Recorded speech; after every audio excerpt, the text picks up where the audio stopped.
Baroda dairy के पूर्व MD Ajay Joshi की ओर से सावली के विधायक केतन इनामदार के आरोपों पर अपनी प्रतिक्रिया देते हुए कहा है कि मैंने विधायक केतन इनामदार के आरोपों के बाद इस्तीफा नहीं दिया है, अपनी निजी वजहों से इस्तीफा दिया है। दरअसल बरोड़ा डेयरी में विधायक केतन इनामदार की ओर से कौभांड के आरोप लगाए गए हैं। तब इस मामले में अब बरोड़ा डेयरी के पूर्व एमडी अजय कुमार जोशी की ओर से बयान दिया गया है। विधायक के आरोपों के बाद मेरा कुआ दूध मंडली की जाँच पूर्ण हुई है और जांच के बाद रिपोर्ट 28 मई को जिला रजिस्ट्रार को सौंप दिया गया है।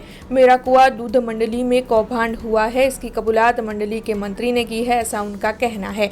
मृत्यु हुए सभासदों के खाते चालू रखकर भूल की गई है, लेकिन मैंने विधायक केतन इनामदार के आरोपों के बाद इस्तीफा नहीं दिया है, ऐसा पूर्व एमडी अजय कुमार जोशी ने कहा है। अपने बयान में उनका यह कहना है कि मैंने इस्तीफा अपनी निजी वजहों की वजह से दिया है, बरोड़ा डेयरी में कोई भी कौभांड नहीं हुआ है। तब इस पूरे मामले पर बरोड़ा डेयरी के पूर्व एमडी अजय कुमार जोशी ने क्या कहा है, आइए सुनते हैं।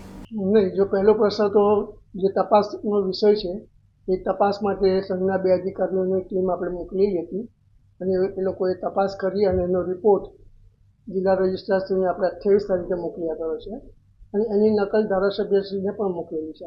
તપાસીને એ લોકોના બધા એકાઉન્ટ, બધા ડોક્યુમેન્ટ્સ એ લોકોના ચેક કર્યા, એ લોકોનું નિવેદન લીધું, કબૂલાત લીધી અને મંત્રીશ્રીએ કબૂલાત કરે છે કે એની જે ગેરસમજ કે તેની ભૂલને કારણે એને જે સભાસદો હતા તેના ખાતાઓનો ઉપયોગ કરી અને ટ્રાન્ઝેક્શન કરેલું છે। કૌભાંડ તો ના કહી શકાય એની અંદર, કારણ કે જે પૈસા એને ઉપાડ્યા છે તે પૈસા દૂધ ઉત્પાદકોને રોકડેથી આપેલા જેવું પેમેન્ટ રજિસ્ટરમાં બતાવે છે। કૌભાંડ છે નહીં। અને બીજી વસ્તુ, રાજીનામું જે આપ્યું છે તે મેં મારા પર્સનલ અંગત કારણસર આપેલું છે અને તે 28/4/2025ના રોજ બોર્ડમાં આપેલું હતું, જે 31/3ની મિટિંગમાં મંજૂર કરવામાં આવેલું છે। અધ્યક્ષને રાજીનામું લીધું જ નથી પહેલી વસ્તુ તો, પણ જે મેં રાજીનામું આપ્યું છે તેનું કારણ મારી હેલ્થ, નવેમ્બર મહિનામાં જે હેલ્થનો ઇસ્યુ થયેલો, ત્યાર પછી 6 મહિના જેટલી ટ્રીટમેન્ટ કરી, પછી માઇનર ઓપરેશન પણ કરાવવું પડ્યું અને ત્યાર પછીથી હજુ રિકવરી ઓછી આવેલી છે, એટલા માટે ફેમિલીનું દબાણ હતું કે કામ નથી કરવું।